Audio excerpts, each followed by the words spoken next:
Saraswati academy में आरती वर्मा आप सभी स्टूडेंट को गुड आफ्टरनून। पेपर 2 एजुकेशन शिक्षा शास्त्र आज के क्लास में बात करेंगे यूनिट थर्ड यूनिट से जो है टॉपिक आपका है अधिगम के नियम एंड सिद्धांत तथा सिद्धांत।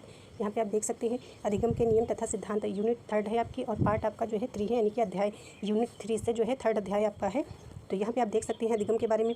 अधिगम सीखना, यानी कि अधिगम का जो है दूसरा नाम होता है सीखना, यानी कि आप अन्य नाम से जान सकते हैं। यदि सीखना लिखा हो तो आप कन्फ्यूज मत होइएगा।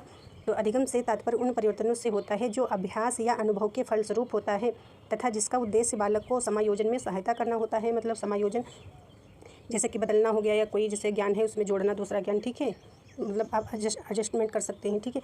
अधिगम के नियम तथा सिद्धांत।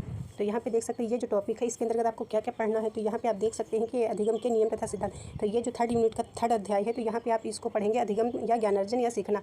ये एक आपकी हेडिंग होगी अधिगम या आप सीखना कहिएगा या ज्ञानार्जन। तो और इसकी एक और हेडिंग इसकी है सामाजिक सक्षमता। तो इसको भी आपको पढ़ना है, ये दूसरी हेडिंग हो जाएगी आपकी। और इसके बाद आपको ये हेडिंग है सामाजिक संज्ञान हेडिंग, इसको भी आपको पढ़ना है। और लास्ट हेडिंग आपकी आएगी समाज एवं सामाजिक संबंध की अवधारणा, ये हेडिंग आपकी होगी लास्ट, जिसके अंतर्गत 2 हेडिंग और आपकी होंगी, इसको भी पढ़ना होगा आप सभी स्टूडेंट को। और यहाँ पे अधिगम के अंतर्गत आपकी इतनी सारी हेडिंग्स हैं। अधिगम की प्रक्रिया पढ़ना है, नियम पढ़ना है, 2 बार हो गया, और संज्ञानात्मक पढ़ना है, ठीक है। एंड यहाँ पे परिभाषा हो जाएगी, आपको परिभाषा भी पढ़नी है, ठीक।